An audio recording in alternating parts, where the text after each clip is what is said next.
Hello, welcome to Street Smart Investing. I'm Albert, and this is the next video for the auto and truck manufacturers.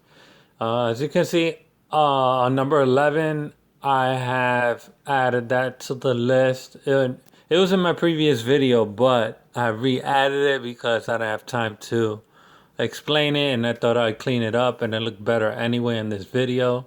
So, I've added six companies, and I only have six more to go. So, one more video after this for this sector, and that'll be the end of it.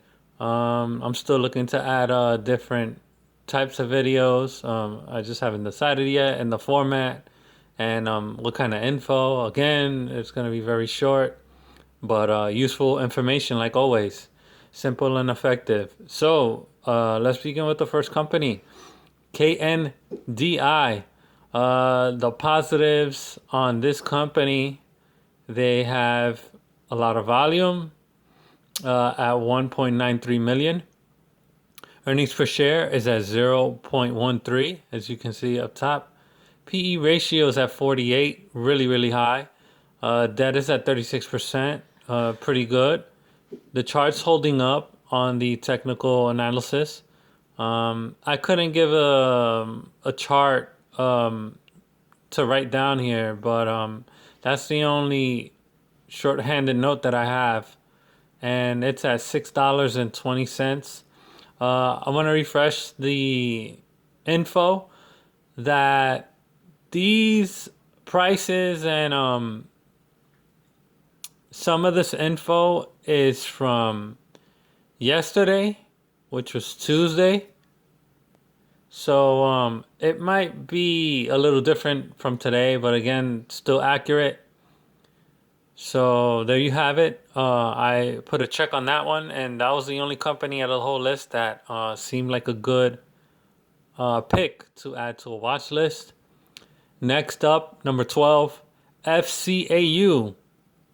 And another refresh reminder is that not on this list, but overall, just the sector alone, some of these companies are Chinese companies as well. So again, these are not all American companies. So I was going to continue with number 12, FCAU. Positive notes. Volume is at 3.12 million. Cash flow is pretty good at 2.65 billion. Negative things that were going on with the company. PE ratio is at negative 19.2. Earnings per share is negative 0.56. The debt is pretty high at 73%. Did not like it. Even though, another positive note, that the chart is holding up. And it is at $11.16. Next up, a very famous company many people have heard of, Tesla, TSLA. Volume is at 115 million shares on the line.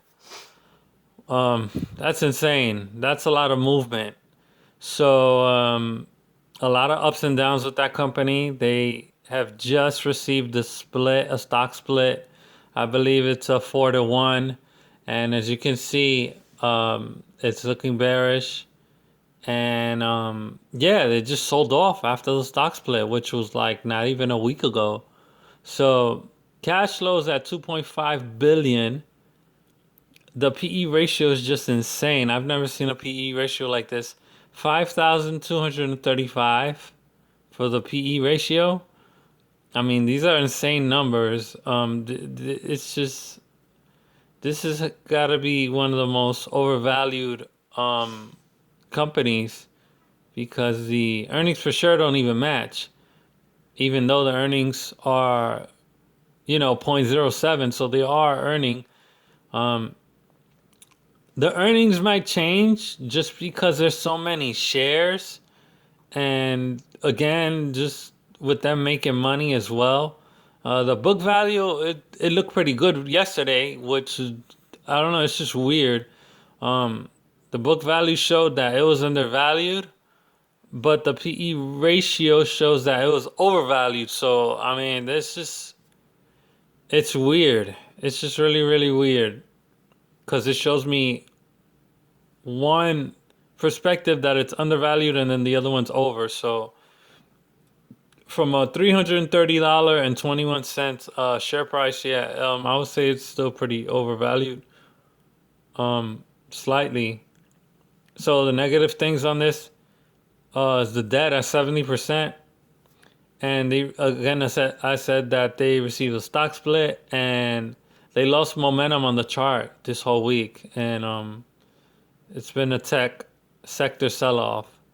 So yeah, this got to be one of the most active stocks. Tesla definitely. So next up is TM. That's Toyota Motors. They're okay overall on any given year.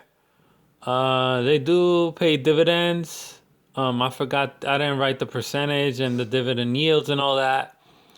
But ever since the coronavirus in March, it hasn't looked too good. I just waited out till things kind of normalize. PE ratios at 12.8. Earnings per share is at 10.15. High earnings, looking really good. Cash flows at 7.8 billion, so they have cash flow they're earning, and the PE ratio looks pretty good. The only thing that's so they have really good fundamentals is what I concluded. But the volume is at 227,000. That's really low. And again, these were probably after hours, so probably during open market, it's probably a little more. Chart looks bearish. I took that note. The debt is at 61.3%. Sorry, 61.5%. Share price is at $131.23. So as of right now, I put it not watch listed just because the charts don't make sense, but fundamentally it looks good. And the price is slightly too high. So maybe next quarter or next year, things will normalize for Toyota, and better have a better outcome and a better better value for people that want to do the dividend portfolio. Definitely, Toyota looks good on any given year. Number 15, General Motors. They announced a alliance, as I like to call it, with Nikola. General Motors has agreed to save them about $2 billion, and they will be manufacturing their truck. I forgot the name of it. Their new truck. So basically, they're sponsoring them. Even though General Motors has negative 560 million cash flow, the debt is at 81%, close to 82. No dividends. They do have a lot of shares on the line and volume, which is 52 million. Earnings per share is at 1.05. PE ratio is at 28, which is really high. They have a nice looking chart. Tons of shares. I wrote that's with the volume, or that could have been outstanding shares, probably from insiders. But again, I did not watch listed. I did not put it for watch list because just I would say the debt, and then now that they are doing Nikola a favor, they do have I think about 10% of equivalent shares in Nikola, so they got a piece of that action. And again, they're gonna make their vehicle, but yeah, it's just I don't know. It's just an expense. I just don't see their cash flow growing anytime soon. So they got to work on that. So it's at $32.38. Last but not least, TTM number 16. Volume is at 2.34 million. Bullish chart, which I like. Debt is at 49%, but it needs work. The debt needs a lot of work. Cash flow is at 1.2 billion. Earnings per share is at negative 0.21. I'm not too crazy about it. PE ratio is at negative 45. The share price is at $9.63. So I put an X on that, and I have it for not watch listed. So thank you guys for watching, and I will see you guys in the next one.